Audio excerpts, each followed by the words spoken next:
जब उसको पकड़ने के लिए आए तो कहती है मैं तो दूसरे मुल्क की शहरी हूँ, मैं तो बरतानिया की शहरी हूँ, मैं अपनी एम्बेसी से बात कर रही हूँ। अस्सलाम वालेकुम रहमतुल्लाहि व बरकातुहू। मरीम नवाज की जलसे में जहां शदीद बेइज्जती हुई, वहां उनकी तकरीर के दौरान उनका झूठ भी पकड़ा गया कि जैसे खुद वो बहुत बड़ी नेक और पारसा खातून हैं और बाकी सारी दुनिया खराब है।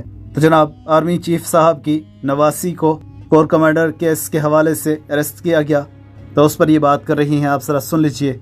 उसके बाद इनके मुंह पर चपेट कैसे मारी गई वो भी मुलाहिजा कीजिएगा। जब उसको पकड़ने के लिए आए तो कहती है मैं तो दूसरे मुल्क की शहरी हूँ, मैं तो बरतानिया की शहरी हूँ, मैं अपनी एम्बेसी से बात कर रही हूँ। पैसे कमाने के लिए पाकिस्तान, हुक्मरानी करने के लिए पाकिस्तान, और जब कानून का शिकंजा तुम्हारी गर्दन पे टांग दे तो तुम दूसरे मुल्क की शहरी हो। तो साथियों आपने इनका बयान सुना, अब जरा इनकी असलियत मुलाहिजा कीजिए। मेरे भाई बाहर रहते हैं, उन पे यहाँ के लॉज अप्लाई नहीं होते। तो साथियों हकीकत में ये अपने लिए बता रही थी, हमारे लिए पाकिस्तान पैसे कमाने के लिए है, और बाकी अगर हमारे ऊपर करप्शन साबित हो जाए तो हम बाहर के किसी मुल्क की शहरी बन जाती हैं।